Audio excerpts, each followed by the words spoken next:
When Toyota launched their first MR2 in 1984, it was an instant hit.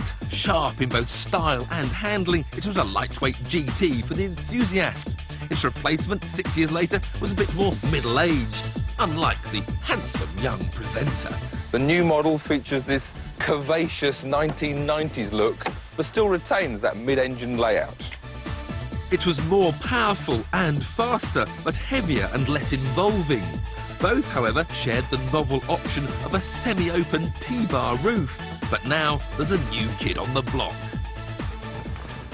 And it's got a full soft top. Still mid-engined rear-wheel drive with 2 seats, hence the MR2.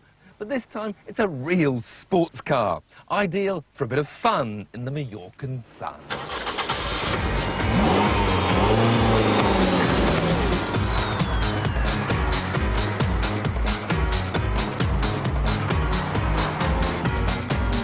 By shedding loads of weight, the MR2 is back to its old self, once again weighing in at just under a tonne. And with the Celica's feisty 1.8-litre VVTI engine thrusting 140 horsepower to its rear wheels, it means it's got the best power-to-weight ratio ever. So it's able to match its main rivals, Mazda's MX-5 and the MGF, in the 0 to 60 stakes, hitting the mark at just 7.5 seconds. But at just under £18,500, it's cheaper than its similarly spec'd opposition. £325 less than the 1.8i S Mazda, around £2.5 short of the VVC MGF, and a full £4,000 under the basic Lotus Elise. For handling, it's also pretty foolproof. Push into a corner a bit too quickly and there's mild understeer. On the exit, there's just a hint of oversteer.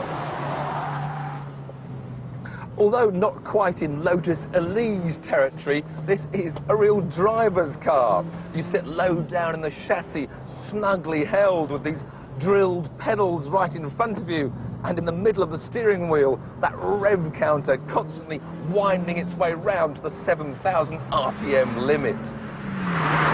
Minor niggles include rather tall gear ratios, which mean you occasionally have to pump it down to first gear for the tightest of corners.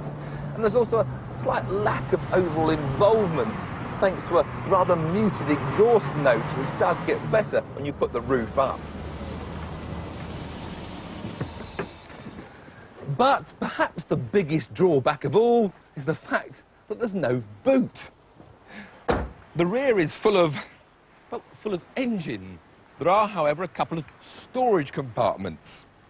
A biggish one behind the 2 seats, into which you can just about squeeze an overnight bag, and a tiny one under the bonnet in the front. If you like spots, you'll love the interior. But for me, it just lacks that little bit of sparkle.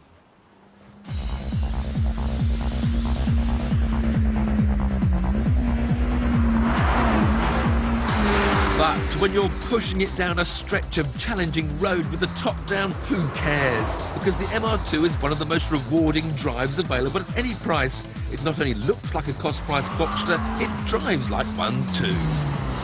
Indeed, one can't help but feel a bit sorry for Vauxhall, whose Elise-based VX220 doesn't go on sale until the end of this summer, by which time sales of this little MR2 will have left it trailing in its wake.